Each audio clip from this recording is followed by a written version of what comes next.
Ну что ж, люди как люди. Любят деньги. Ну так это всегда было.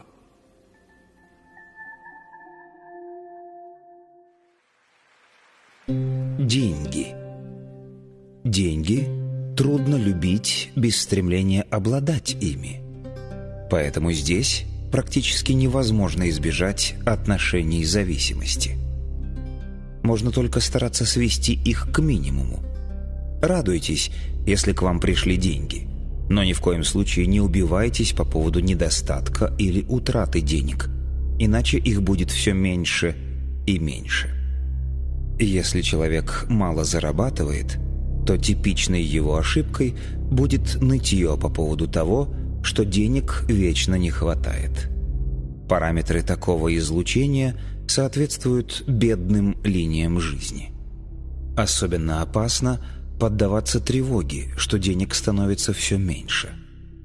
Страх является самой энергетически насыщенной эмоцией, поэтому, испытывая страх потерять или не заработать деньги, вы самым что ни на есть эффективным образом перемещаете себя на линии, где денег действительно становится все меньше и меньше.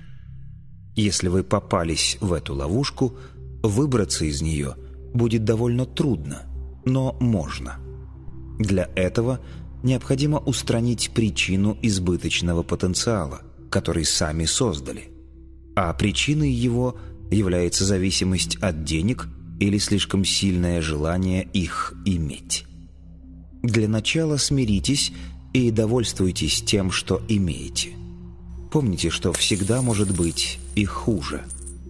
Не надо отказываться от желания иметь деньги. Надо лишь спокойно относиться к тому, что они пока не текут к вам рекой. Встать в позицию игрока, который в любой момент может либо разбогатеть, либо потерять все.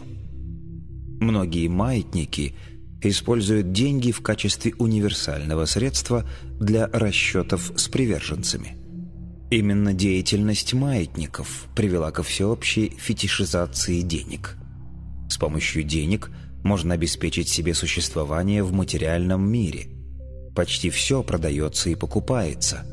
Деньгами расплачиваются все маятники, выбирай любой.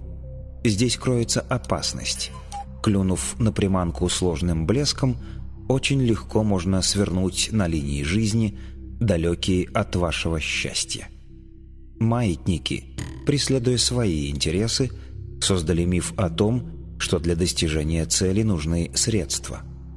Таким образом, цель каждого отдельного человека подменяется искусственным заменителем – деньгами. Их можно получить у разных маятников, поэтому он думает не о самой цели, а о деньгах и попадает под влияние чуждого ему маятника. Человек перестает понимать, чего же ему, собственно, хочется от жизни, и включается в бесплодную гонку за деньгами. Для маятников такое положение вещей очень выгодно, а человек попадает в зависимость и сбивается с пути. Работая на чуждый маятник, он не может получить много денег, поскольку служит чужой цели. Очень многие находятся в таком положении. Вот откуда появился миф о том, что богатство – это привилегия меньшинства. На самом деле, богатым может быть любой человек, если он идет к своей цели. Деньги не цель, и даже не средство ее достижения, а всего лишь сопутствующий атрибут. Целью является то, чего человек хочет от жизни. Вот примеры целей. Жить в своем доме и выращивать розы. Путешествовать по свету, смотреть дальние страны. Ловить форель на Аляске. Кататься на горных лыжах в Альпах. Разводить лошадей на своей ферме.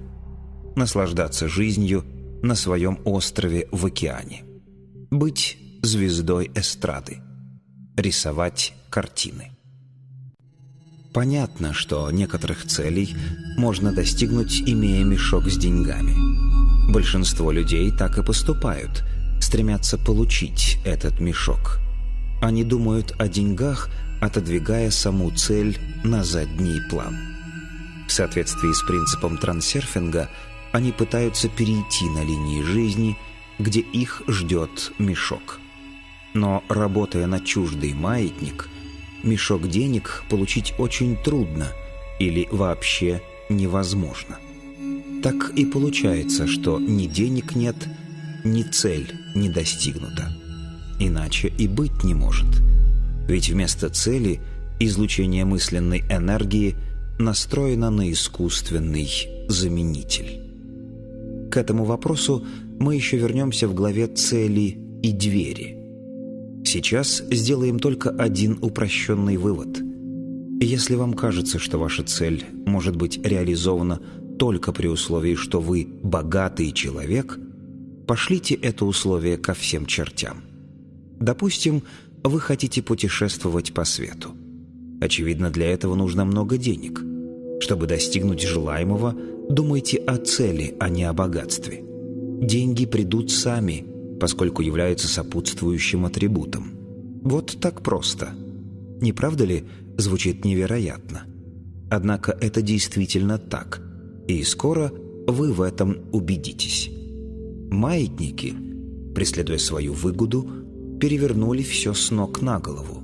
Не цель достигается с помощью денег, а деньги приходят на пути к цели. Вам теперь известно, насколько сильным влиянием обладают маятники.